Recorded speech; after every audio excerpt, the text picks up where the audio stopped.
24 करोड़ आवाम जी पाकिस्तानी ये बेवकूफ है या इन्होंने अकल मौत नहीं तो यकीन कर लो तुम अहमकों की जन्नत च रह रहे हो। और यह नवा शोशा जो पठानिज्म का छड़ रहे हो ना, शेख मुजीबुर रहमान का मैंडेट तुम नहीं बनया और बांग्लादेश को अलहदा कर छड़िया, लेकिन तुम अपनी जिद और अपनी अना ते अड़ रहे हो और तुम ये करके छड़िया हो पाकिस्तान के और दो टोटे करके छड़े ने।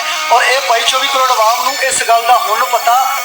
तुम की समझते हो पाकिस्तानी आवाम रोटी में चोची आती है? तुम की समझते हो? सानू नहीं पता बगैर नंबर तू जो विगो डाले आते ने और ये बंदे चुकते हैं और ये लै जाते हैं जिदी जज भी कोई नहीं मनता पिया, कोई गल बात नहीं यार। खुदा का ना जे जड़े तुहाडे विच बार्डर ते खलोते हुए सर्दी और गर्मी च सीना तान के अपनी जान लिए तैयार ने ना, उन्हां दी इज्जत उन्हां दी गैरत और उन्हां दी जुरत नाल ना खेडो। तुसी 5% विच ते पूरे तुसी इदारे नूं गंद फैला के तुसी रखा है, पूरे अदारे नूं तुसी गंद फैला के रखा है। अल्लाह करे तुहानू कीड़े पै जाण यार। तुसी अवाम नूं रोटी दे पिछे ला छड्या है, तुसी अवाम नूं दूजे पासे तुसी खैबर पख्तूनख्वा वाले पासे लैके जा रहे हो। ओ लैदा हुण पठानिज्म ये नवां शोशा छड्डन लगे हो यार। और यार अपनी अना तो बाहर निकलो, अपनी अना तो बाहर निकलो, अवाम दा हशर वेखो। और अब जड़े बंदे बोल नहीं ना रहे, तुसी समझदे हो बंदे बोलदे नहीं, बोलदे हो इस गल्लू नहीं कि तुसी समझदे हो कि फुल बगैरती करदे हो और लोग अपनी इज्जत बचा रहे हैं ता लोग नहीं बोलते। बाकी मैं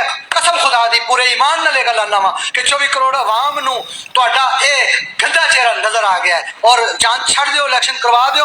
पाकिस्तान दा सिर्फ इमरान खान पाकिस्तान का लीडर नहीं, उम्मत मुसलमान का लीडर है और पाकिस्तान की अवाम की आखिरी उम्मीद इमरान खान है और वफाक की अलामत इमरान खान है। इनू पठानिज्म करके ते बांग्लादेश की तरह अलग करो यार। खुदा का ना जे जान छड़ दो, साडी सानू कोई इज्जत नाल जीन दियो यार, खुदा का ना जे।